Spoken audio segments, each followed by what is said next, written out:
하나님께서 우리에게 주시는 말씀 같이 보겠습니다. 나훔 1장 1절에서 15절까지 말씀입니다. 저와 여러분들이 한 절씩 교독하여서 읽겠습니다. 이것은 엘고스 사람 나훔이 니느웨가 형벌을 받을 것을 내다보고 쓴 묵시록이다. 주님은 질투하시며 원수를 갚으시는 하나님이시다. 주님은 원수를 갚으시고 진노하시되 당신을 거슬리는 자에게 원수를 갚으시며 대적하는 자에게 진노하신다. 주님은 좀처럼 노하지 않으시고 권능도 한없이 많으시지만 주님은 절대로 죄를 벌하지 않은 채 내버려 두지는 않으신다. 회오리 바람과 폭풍은 당신이 다니시는 길이요 구름은 발 밑에서 이는 먼지이다. 주님께서는 바다를 꾸짖어 말리시고 모든 강을 말리신다. 바산과 갈매의 숲이 시들며 레반의 꽃이 이운다. 주님 앞에서 산들은 진동하고 언덕들은 녹아내린다. 그의 앞에서 땅은 뒤집히고 세상과 그 안에 있는 모든 것은 곤두박질한다. 주님께서 진노하실 때 누가 감히 버틸 수 있으며 주님께서 진노를 퍼뜨리실 때 누가 감히 견딜 수 있으랴. 주님의 진노가 불같이 쏟아지면 바위가 주님 앞에서 산산조각 난다. 주님은 선하심으로 환난을 당할 때에 피할 피난처가 되신다. 주님께 피하는 사람은 주님께서 보살펴 주시지만 느누에는 범람하는 홍수로 쓸어버리고 원수들로 흑암 속에서 던지신다. 그들이 아무리 주님을 거역하여 음모를 꾸며도 주님께서는 그들을 단번에 없애버리실 것이니 두 번까지 수고하실지도 않으실 것이다. 그들은 가시덤불처럼 엉거러지고 술고래처럼 골마떨어져 많은 건물처럼 타버릴 것이다. 주님을 거역하며 음모를 꾸미는 자, 흉악한 일을 부추기는 자가 바로 너 니느웨에게서 나오지 않았느냐. 나 주가 말한다. 그들의 힘이 막강하고 수가 많을지라도 잘려서 없어질 막을 것이다. 근데 비록 내가 너를 괴롭혔으나 다시는 너를 더 괴롭히지 않겠다. 나 이제 너에게서 그들의 멍에를 꺾어버리고 너를 묶은 사슬을 끊겠다. 주께서 너를 두고 맹세한 것이 있다. 너에게는 이제 내 이름에 이을 자손이 나지 않을 것이다. 내 산당에서 새긴 모든 신상과 부어 만든 우상을 다 부수어 버리며 내가 쓸모없게 되었으니 내가 이제 내 무덤을 파놓겠다. 보아라, 좋은 소식을 전하는 사람, 평화를 알리는 사람이 산을 넘어서 달려온다. 유다야, 내 절기를 지키고 내 서원을 갚아라.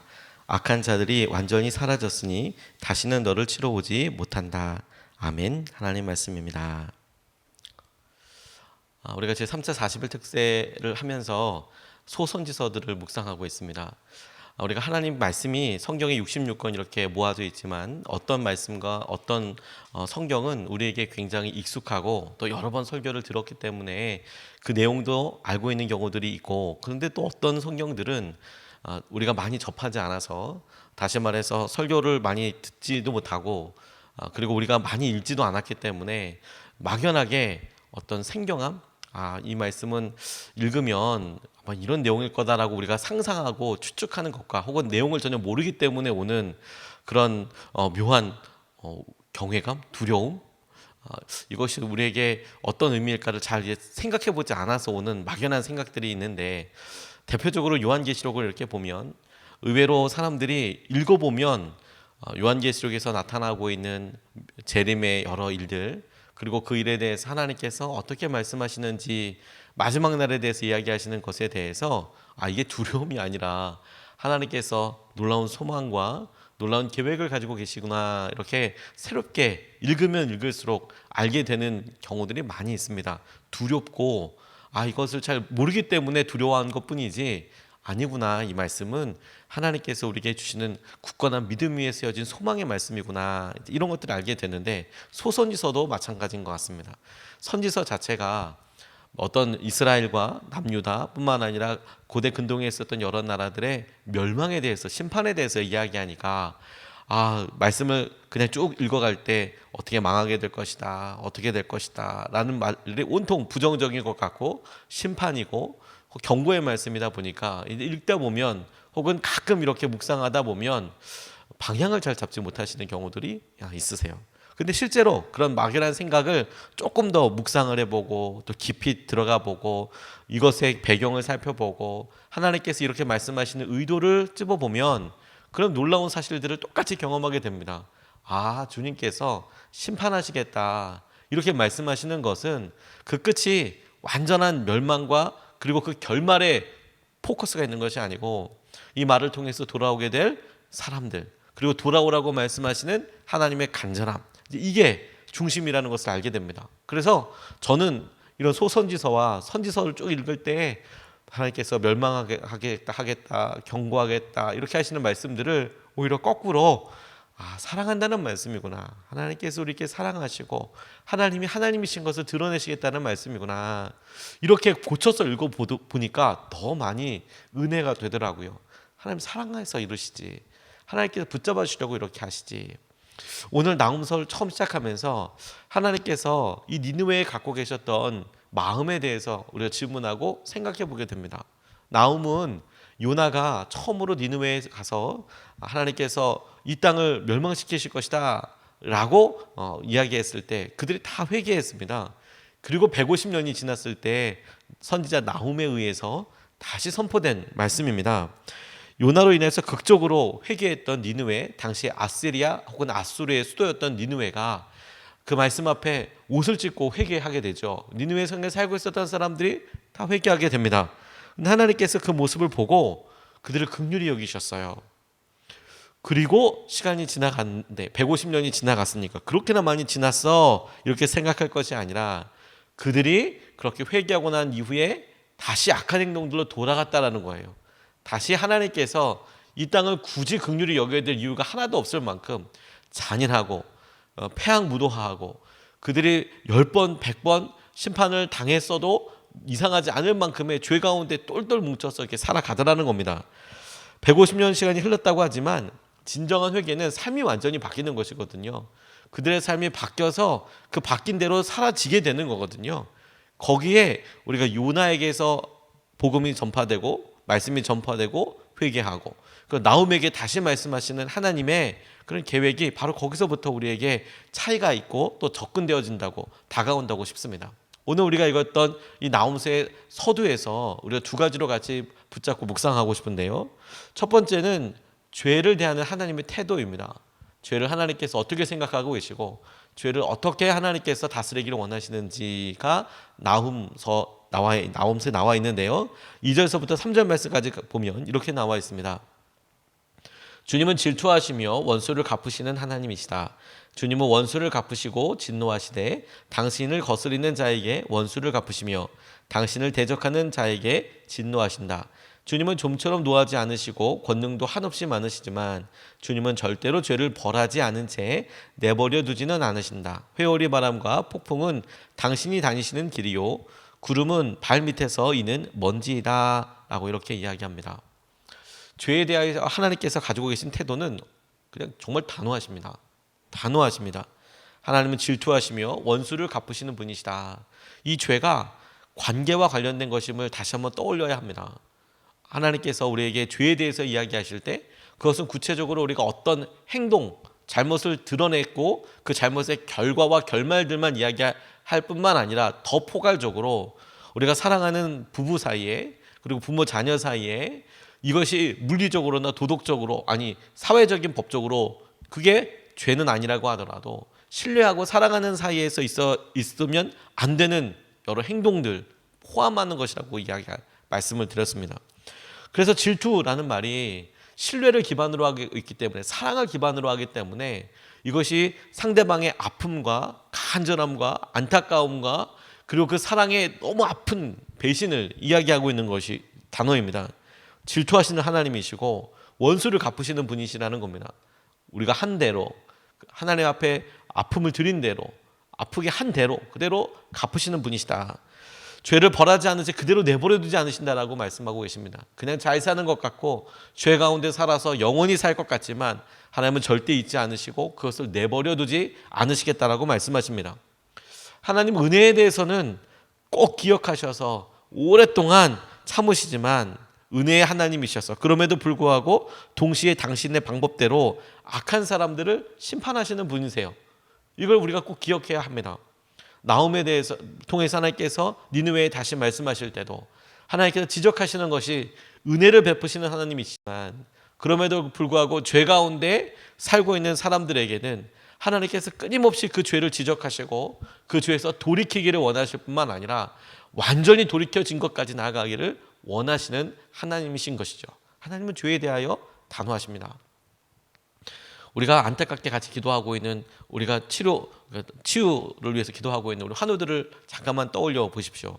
사랑하는 여러 성도들이 혹은 우리의 가족들이 안타깝게도 질병에 걸려서 아파하게 될 때, 그럴 때 우리가 그 병에 대해서 갖게 되는 마음의 태도를 점검해 보면 하나님께서 죄에 대해서 어떻게 생각하고 계시는지를 우리가 짐작할 수 있습니다. 암이라는 판정을 받게 되면 개인적으로 얼마나 두렵습니까? 그리고 주위에 있는 사람들에게는 또 얼마나 두렵고 마음이 아픕니까? 그럴 때 그 주위에 있는 사람들이 암에 대해서, 암이라는 병과 암이라는 세포 자체에 대해서 갖게 되는 것은 한없이 그것을 두려워하는 것에서 끝나지 않고 이것이 완치되기를 원하죠.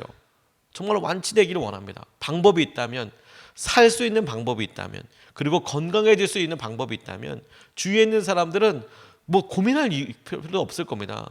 그것이 정말 완전히 나아질 수 있도록, 생명을 다시 찾으실 수 있도록 그 암세포와 암이 몸에서 완전히 사라질 것을 놓고 아주 집중하고 생각하고 그 암덩어리를 미워하게 될 것입니다. 당연히 그렇게 되지 않겠습니까? 물론 우리가 어느 순간이 지나서 아이고 힘들다 어렵다라고 이야기하지만 그건 우리의 육신의 한계일 뿐이지만, 하나님께서는 그와 같은 암을 치유하실 수 있는 분이시지 않습니까? 영혼의 암이 죄입니다. 죄는 반드시 사망에 이르게 되는 것이고, 죄는 보기에 아무런 느낌이 없고 통증이 없는 것처럼 보이지만 그것이 죄가 장성하게 되면, 자라게 되면 반드시 사망에 이르게 되는 암보다도 더한 영혼의 암이죠. 그걸 우리가 모르는 경우가 대부분 많고, 자각 증상이 없어서 모르는 경우는 너무 안타깝고, 그걸 알고 있는 주위에 있는 사랑하는 사람들이 있다고 생각해 보세요. 얼마나 안타까하게 말하겠는가. 꼭 치유해야 한다고, 그거 꼭 수술해야 한다고, 그거 꼭 넘어서야 된다고. 그런데 우리 스스로가 아무렇게 생각하지 않으면 주위에 살아가는 사람은 너무 힘들 거예요. 그래서 치유할 수 있는 능력이 있는 분이라면 더 그렇지 않겠습니까? 암이라는 것이, 영혼의 그런 암이라는 것이 이렇게 있을 때 하나님께서 우리에게 주목하시는 것이 그것입니다. 자각 증상도 없고 그렇게 계속 살아가는 것을 통해서 그거 끊어내야 된다. 사망이다. 그 이유는 그걸 견뎌서 이겨내야 한다. 피가 나더라도 싸워야 한다라고 주님께서 말씀하시는 것이죠. 반드시 사망에 이르게 될 거니까, 반드시 그렇게 가게 될 것이니까. 우리의 태도가 단호해질 수 없듯이 암에 대해서 하나님도 마찬가지입니다. 우리를 사랑하기 때문에, 주님께서 우리에 대해 계획을 갖고 계시기 때문에, 우리의 전과 후를 아시기 때문에 하나님께서는 우리의 죄에 대해서 가만히 있으실 수가 없는 것이죠. 끊임없이 그것을 이야기하시고 일어서라고, 일어나야 한다고, 떼어내야 한다고 그렇게 말씀하실 수밖에 없는 것이죠. 사랑하기 때문에 그런 겁니다. 사망에 이르게 할 죄가 우리 가운데 있습니다. 그리고 이것에 대해서 우리가 심각성을 알 뿐만 아니라 이 죄에 대하여 가지고 계시는 하나님의 마음, 태도, 그리고 그 마음과 그 사랑의 기인에서, 거기서부터 출발해서 우리도 죄에 대해서 단호한 마음을 가져야 하겠습니다. 하나님께서 우리에게 우리의 삶에 대하여 이 니느웨를 통해 보여주시는 첫 번째라고 싶습니다. 하나님께서 죄에 대하여 가지고 계신 마음과 태도를 우리가 안다면 우리 역시 마음을 다해서 죄와 싸우게 될 거예요. 그게 오늘 주님께서 우리에게 도전하시는 첫 번째입니다. 주님, 암세포를 보듯이 우리 가운데 자각 증상이 없고 우리의 영혼을 영원한 사망으로 끊임없이 올가매서 끌어가는 이 죄의 사슬을 끊고 하나님께서 우리에게 말씀하시는 거룩함과 정결함을 하나님 회복하고 그렇게 살아가게 해주십시오. 그렇게 첫 번째로 우리가 기도하면 좋겠습니다. 두 번째로 주님께서 우리에게 주시는 말씀을 붙잡고 싶은 것은, 회개는 삶이 완전히 바뀌는 것이라는 것입니다. 회개는 삶이 완전히 바뀌는 것입니다. 인생의 어느 순간에 잠깐 그러한 게 아니고, 그냥 기분 좋을 때 잠깐 그렇게 사라지는 것이 아니고, 회개는 우리의 삶이 그 방향이 통전적으로 전체가 전부 다 바뀌는 거고, 그리고 그렇게 살아가는 겁니다. 그게 회개입니다. 회개의 처음은 간절하고 눈물이 있을 수밖에 없고 뉘우침이 있고, 하지만 바로 그 순간에 우리는 잘 크게 주목하지 못하는 영역들이 의지라는 영역입니다.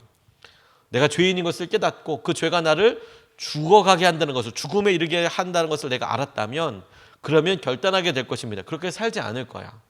그리고 그것이 내게 결코 좋지 않다는 것을 내가 알고 그것을 멀리 떠나려고 할 겁니다. 처음에는 그 의지가 우리가 느끼는 감정과 깨달음에 비해서 그렇게 커 보이지 않을 수 있어도, 하지만 그것이 1년이 지나고 5년이 지나고 10년이 지나면 우리가 처음에 느꼈던 감정은, 그런 뜨거운 마음은 설사 점점 없어지더라도, 설사 점점 사그라지는 듯한 느낌이 들더라도 의지는 남아서 끝까지 그때 잡았던 삶의 방향을 살아갈 수 있도록 그렇게 우리를 이끌어 가는 것이죠. 그게 중요한 겁니다. 항암 치료할 때도 우리가 처음에 그런 간절함, 이거 꼭 이렇게 해야 돼, 살아야 돼, 이런 마음에서 어느 순간에 이 정도는 괜찮아, 이것도 할 수 있지, 이건 그동안 너무 하지 못했네, 이렇게 넘어가는 경우들이 있지만, 처음에 우리가 항암을 하게 되었을 때, 수술을 하게 되었을 때, 그때 갖고 있었던 우리의 삶의 습관, 의지, 그게 중요하게 드러난다는 거예요. 오늘 본문 말씀에 7절, 8절, 9절 말씀이 이렇게 나와 있습니다. 주님은 선함으로 환난을 당할 때에 피할 피난처가 되신다.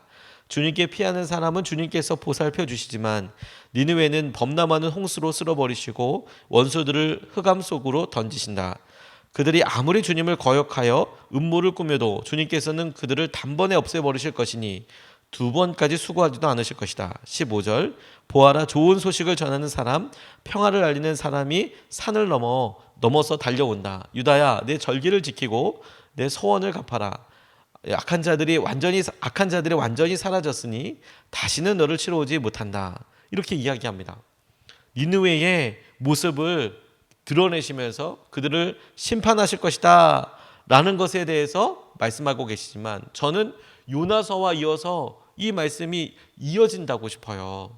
그들에게 이미 말씀하셨던 하나님의 경고, 하나님께서 너희들에게 가지고 계신 분노에 대해서 선포가 되고 어떻게 행동했는지를 떠올려 보면, 나움이 주님은 선하신 분이시다, 환난을 당할 때 피난처가 되신다, 주님께 피하는 사람은 주님께서 보살펴 주신다, 이 내용을 니느웨는 이미 한번 경험을 했다는 거예요. 니느웨는 이미 한번 경험을 했습니다. 어떻게 하면 사는지 압니다. 그런데 그들이 지금 이렇게 죄로 인해서 뚝 떨어져 왔죠. 그리고 이제 다시 한번 죄의 결과에 마주해야 하는 거예요. 예전 삶으로 돌아간 것을 두고 다시 심판 앞에 서게 될 것을 우리가 마음 깊이 봐야 한다는 겁니다. 니느웨는 이미 그걸 경험했어요. 그리고 이제 두 번째 그 말씀 앞에 서는 것이죠. 마치 요나처럼, 요나는 두 번째 말씀에 또 순종했습니다. 그래도 하나님께서 은혜로 덮어주셨죠. 니느웨에게도 두 번째 다시 은혜가 또 허락되는 겁니다. 이렇게 경고하시고 심판하시는 것은 주님께서 니느웨에 대한 마음에 다시 한번 기회를 주시는 거 아니겠습니까? 그런데 붙잡지 않고 있는 것이죠.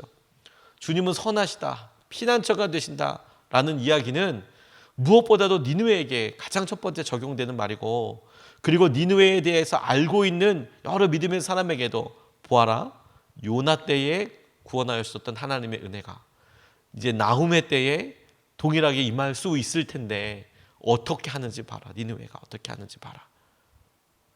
이게 우리에게 굉장히 중요한 질문이 됩니다. 처음 우리가 주님을 만났을 때와, 그래서 150년이 지난 것은 아니지만 10년이 지나고 우리가 교회 안에서나 믿음 안에서의 연조를, 오래된 기간을 혹여라도 자랑 삼는다면, 내가 10년을 믿었고 30년을 믿었고 이만큼 했다라는 기간이 자랑이 되진 않고, 주님은 다시 거꾸로 물으실 거예요. 그래서 너의 삶은 얼마나 변했느냐? 너는 처음 하나님을 만났을 그때보다 10년이 지나고 30년이 지나서 그래서 너는 바뀐 대로 살고 있느냐? 그게 나움이 우리에게 주는 메시지라고 저는 붙잡았어요. 회개는 삶이 변하는 겁니다. 우리가 살았던 삶을 포기하고 하나님께서 원하시는 삶을 선택할 뿐만 아니라 선택한 그 삶을 계속 유지하는 것입니다. 그렇게 살아가는 것입니다. 방향을 잡고 그렇게 나아가는 것입니다. 나음을 통하여 우리가 발견해야 될 거예요. 원수들이 눈앞에서 멸망하는 것이 위로가 될 수 있겠죠. 위로가 될 수 있겠죠. 근데 하나님이 하시는 일을 통해 교훈을 더 깊이 얻자면, 우리의 삶에 어떤 일을 하고 있는지를 분명히 보고 점검해야 한다는 거예요. 제게 이 습관이 참 중요하다고 생각한 것, 의지가 참 중요하다고 생각한 것이 저희 집에 예전에 개를 2마리 키웠습니다. 조그만한 마당에 있는 집, 아주 오래된 집에 어머니께서 평상시에 너무 간절히 원하셔서 이제 개를 키우고 싶다 그렇게 말씀하셨는데, 근데 저희 아시다시피 제가 몇 번 말씀드렸지만 저희 집이 교회 안에 있었기 때문에 상가 안에 교회에 칸막 열어놓고 이렇게 살았기 때문에 마당이 없었습니다. 그런데 정말 허물어지는 옛날 집에 이렇게 갔는데 예전 수도가라고 하는 뭐 그런 게 수도가 있는 집을 아시나 모르겠습니다. 기역자 집인데 수도가가 있어요. 근데 거기에 조그맣게 이제 개들을 키울 수 있는 그런 공간이 있었습니다. 근데 어머니가 개를 이렇게 데리고 왔어요. 예쁘죠, 귀엽고. 그런데 재밌는 거는 첫 번째 왔던 개가 마르치스였습니다. 하얀 개. 근데 얘가 성깔이 엄청 나는 거예요, 성깔이. 근데 두 번째 또 그렇게 한번 키우다 보니까 개가 외롭다고 한 마리를 더 가져왔는데 이번에는 도베르만이라는 이 사냥개 엄청 큰 애 데리고 왔어요. 물론 둘 다 잡종이죠. 완전 뭐 순종을 데려다 키울 수 있는 건 아니고 주시겠다는 분이 있어서 그렇게 받다 보니까 첫 번째는 마르치스, 두 번째는 도베르만이 이렇게 큰 개가 이렇게 있는 거예요. 그런데 둘이 같이 키우다 보니까 이제 밥 먹는 것 가지고 서열 싸움이 뭐 와가가가가 갑자기 이러면서 막 그냥 싸움이 일어나는 경우들이 이렇게 있는 거예요. 근데 누가 이기나 이렇게 봤어요. 누가 이기나. 등치를 보면 마르치스보다 이 까만 도베르만이 한 4배? 5배? 훨씬 더 컸습니다. 엄청 크니까요. 그런데 누가 밥을 차지하고 누가 이기나 가만 보니까 아니 이 흰 게 이 마르치스가 이기는 거예요. 어떻게 이기나? 이 성깔만 가지고 이기나?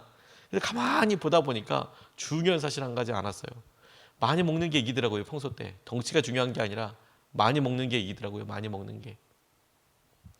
우리 마음속에도 죄가 있고 선한 것이 있습니다. 뭐가 이길까요? 선한 게 이길까요? 죄는 항상 뭐 지나요?